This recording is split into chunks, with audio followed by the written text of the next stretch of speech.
just... Hello, everyone.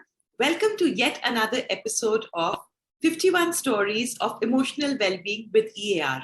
Today, I have with me Shilpi Kulshrestha, an excellent product manager who's done her MBA and is working with a Netherlands-based company. So, Shilpi, welcome to my show today. How are you feeling? Thank you so much, Pragati. It's immense pleasure to be part of this series that you are actually working on.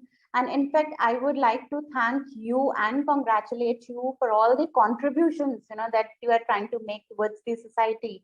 And personally, I find it really commendable. The topics that you choose are actually the need of the hour, and most importantly, they are always directed towards the current mass societal well-being. And I would really like to thank you for making all the difference that you're trying to make people's life by bringing out the core issues and giving an ear to it. Thank you so much, Shilpi. And this really resonates with me, and I'm so glad you spoke about it because as you've seen, and we were discussing just before starting off, people feel that mental health is taboo, don't talk about it. So I really am hoping that through these series, through these stories, people realize that we have been taking care of our mental health, and hey, we do have emotional ability.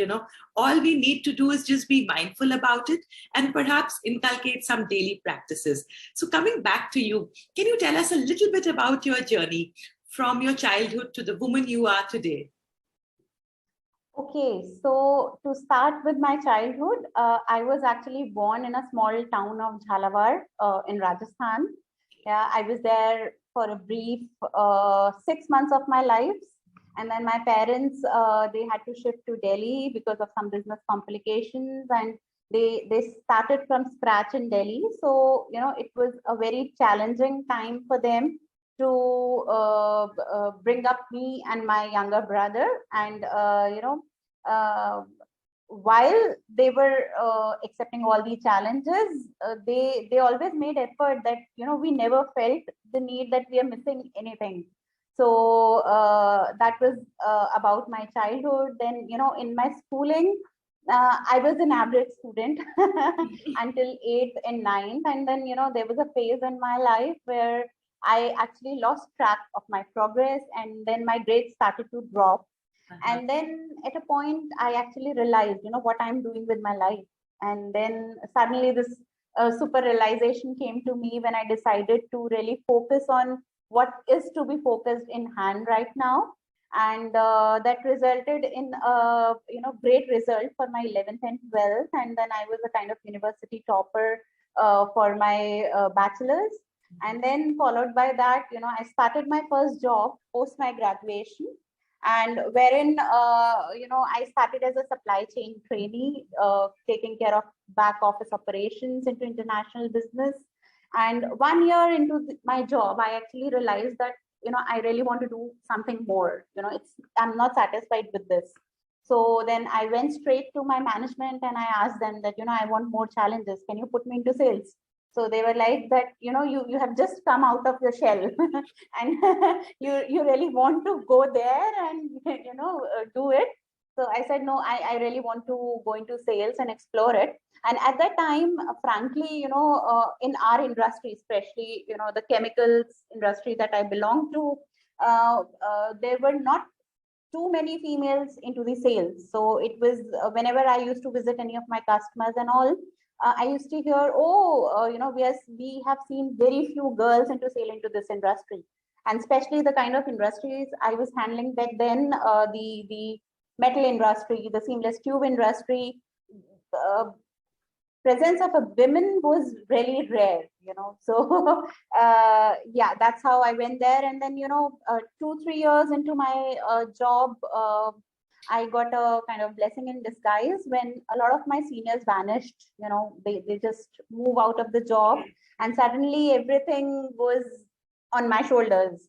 And I started taking care of it. And then 12 years passed and I never saw any of my seniors. I mean, I was directly reporting to the vice president and the MD, and I was kind of taking care of the whole business unit.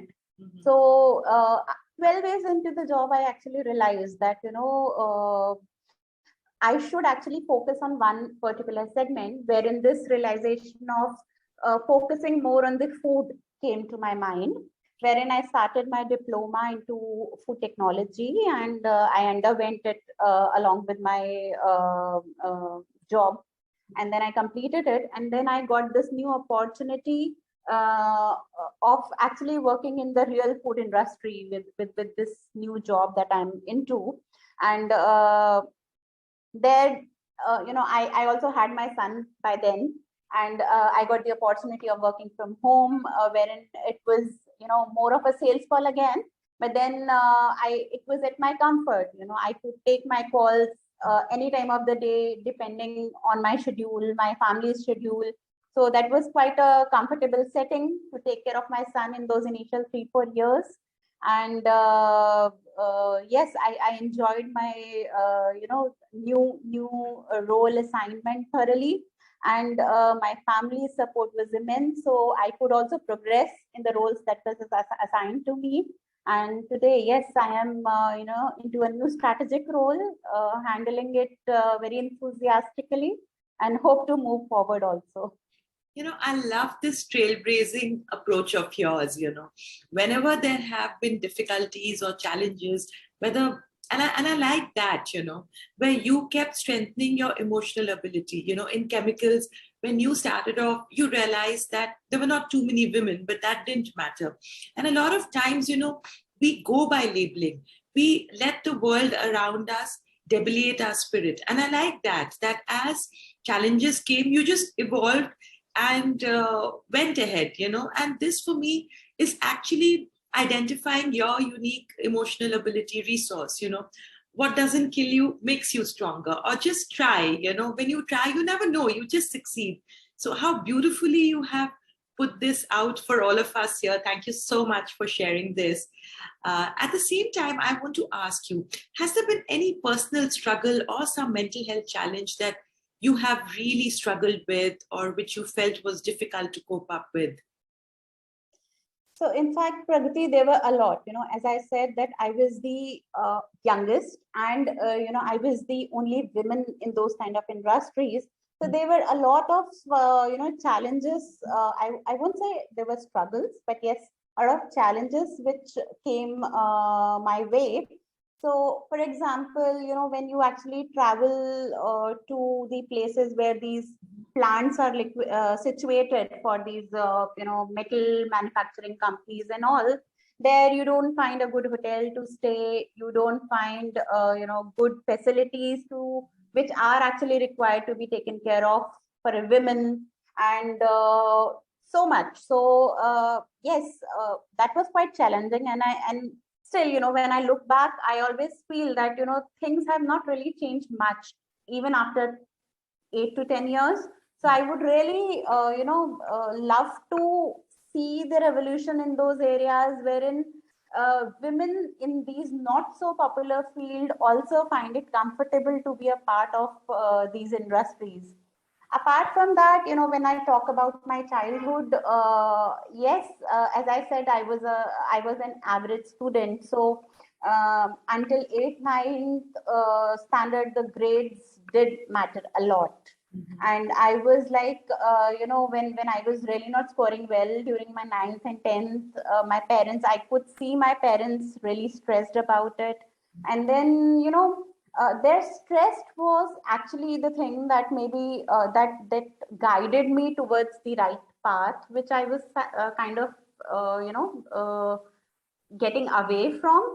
But then when I look back now, I actually realized that there was so much tension and pressure around those days about, these grading systems, the comparisons, that, तुम्हारे cousin का तो उतना आ गया, तुम्हारे friends का तो उतना आ गया. So, all these things, they were so much traumatic at times, that, for days you have been feeling depressed.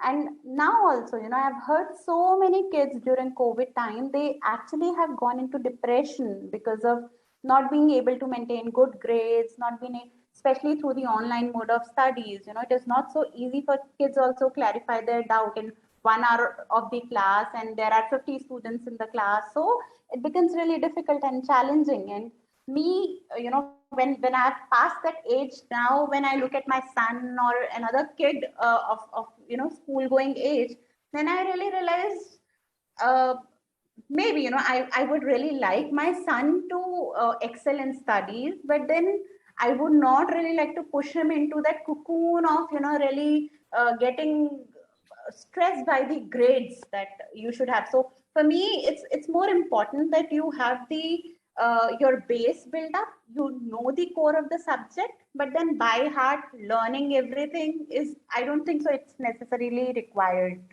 So that was one of the struggle of my childhood. Then as a mother also, I've gone through a lot of challenges that came my way. Having a balance between the family, how to take care of your child. I was fortunate enough that my parents were just besides me to support me when I wanted. But then still, the kind of guilt a mother develops inside, which probably, it's not so common for a father to have that, oh, I'm leaving my child behind, I'm away for 8 hours, 10 hours, I've even started to travel. So those kind of guilt that we have been uh, made aware of as an Indian woman. So that also is a challenge, I would say, for the women in today's era. Yeah. I think this point that you spoke about, and in fact, in our transitioning into leadership coach, also one of the professors mentioned it, this gender bias that comes in, or that guilt, sowing of guilt. Where do you feel your guilt got sowed? Was it society? Was it a particular parent? Was it you yourself? What are your reflections on this guilt, which holds a person back? So, Pragati, I feel it's a mix of everything. We have seen our mothers doing everything for us all the time. Our fathers, though very much being there, they were mostly involved in taking care of the household finances and all. So somehow, when we have seen that from childhood, we also develop that kind of, that we should also be an ideal mother for that matters. And from the perspective of society also, I've heard many times my relatives, my friends making a comment that, oh, you're traveling for so many days, who takes care of your child? My husband was never asked this question. So and sometimes it is self-laden also, because we as females, we are so much attached to our children that sometimes we miss them. You won't believe that when I used to travel post my son, it was very difficult for me to sleep alone. I was so much habitual of him, having him around me, that I used to feel after my meetings got over, I'm back in my hotel, sitting in my room, and I was suddenly blank that what do I do now?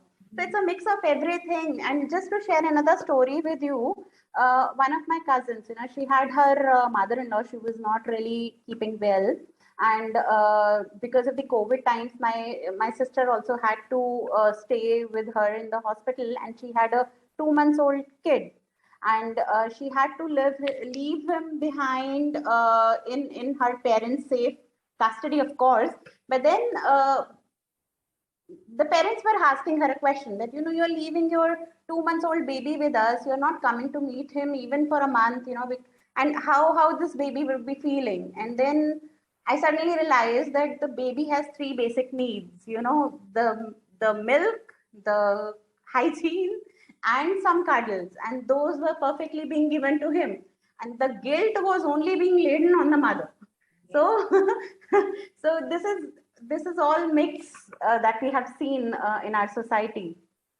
It's very well put, because psychology, we have a lot of studies talking about attachment theory. How does the baby attach to the primary caregiver, who's of course the mother, but also the role of others who are equally sharing the responsibility of rearing the baby. And while we won't delve so much into attachment theory now, but what you rightly said, as a mother, sometimes it's your own journey and it's your own priorities, and sometimes there are various things which are equally important, like your cousin's story, where you do have another family member who is in the hospital and he needs you at that time. To have these kind of judgment calls, I don't think are for anybody else rather than the person involved, because all of us try and be the best that we can be. And I think the reason why most of us struggle with our emotional health is because who we want to be and who we are is never in conjunction. We always doubt ourselves and we feel, oh, I ought to be like that. Perhaps friends and family are giving us feedback, but very rightly, like you pointed out, we have to make choices. And as we make these choices which are healthier, we can find balance in our life. So who has been your inspiration, Shilpi? So frankly, Pragati, I have been of the point of view that inspirations can be taken from smallest of the things in the nature. Yes.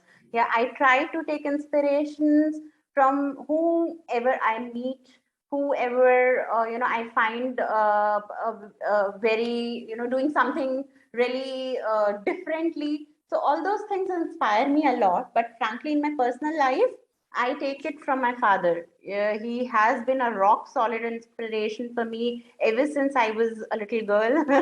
So, he has taught me to be assertive, but at the same time being respectful.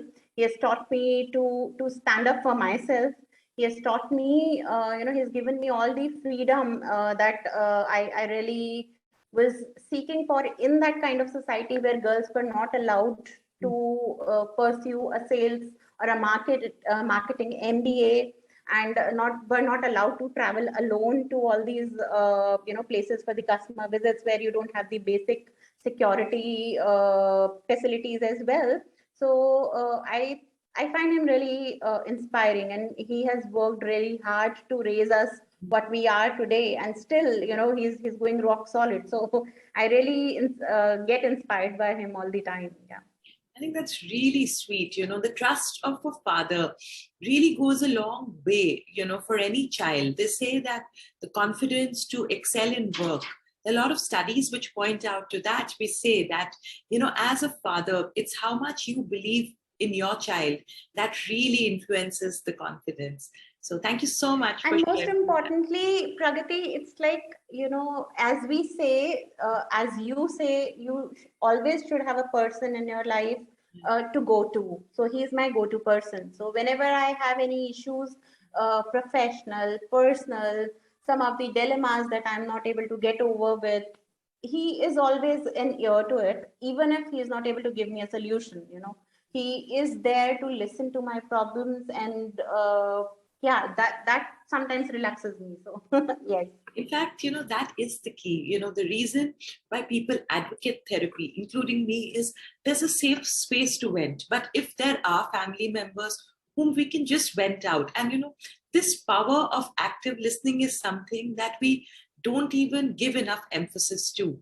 And this is what I realized, over the years. Perhaps if people just practice active listening with each other, a lot of issues with which they come to me, whether parenting or relationship issues or job challenges, they actually would be able to effectively brush it out of their life, literally like daily brushing. So active listening, having that safe space to vent, is really, really important for our own emotional well-being. So what emotional ability resources do you use on a regular basis to be so charged up with life and, content? Okay, so this question, if you would have asked me a year ago, I would have been numb at it. But especially, we have read a lot about it in our IM curriculum. Also, I have been blessed to be able to actually go through a coaching journey and a journey where I have been actually made aware of all these tools. So I would like to put it this way that whenever you face a difficult situation, uh, something that you are not able to control, you just have one control in hand, that's you, right? You are the constant in any kind of situation. So you can only change the way you respond to the situation, the way you choose to navigate through that problem. You can't really control everything. So I think for me, self awareness, self regulation plays very important role. And going through this journey, I've been a part of this journey for almost 4-5 months now. And I think that as a person, we all somehow know, how to. Sometimes we react, sometimes we respond, sometimes we just don't do anything, we feel numb and all. But we all have our own mechanism to go through any stressful situation. But I strongly feel that if you are made aware of, what are the tools you have, we might be utilizing them in our own way. But if you are specifically told about that these are the tools which are available for you to navigate through these situations, I think it helps immensely. So for me, for example, I have in habit, or I would say I was into a habit of getting looped into my thoughts. Whenever I was in a stressful situation, I always used to overanalyze it. Always used to keep thinking about it for hours and hours, and then thinking, if I would have done this, what could have been the result. And there have been many times when I really wanted to go back in my past and change a lot of things. And that was so stressful that, for days my mood used to be really bad. I never chose to speak nicely with my family and all. But then when I've been through this journey and I was made aware, how can you actually coming out of that looping thought, of that broken record playing in your head. So it has helped me like a magic. I have been actually able to practice the tools like labeling my thought and let it go. And it's working magic for me. And uh, I personally feel that, if as a child or, as a kid, we are being told to recognize our emotions and really to name it, and then to really, understand what we are going through, it helps a lot. Because sometimes we really don't know, are we angry, are we distressed, are we, hurt. So really categorizing it and then dealing it with accordingly helps a lot. Yeah. I think it's very courageous of you to seek coaching or getting skilled with your emotional ability. Most of us struggle, like you very rightly pointed out. It's because we don't have an emotional lingo.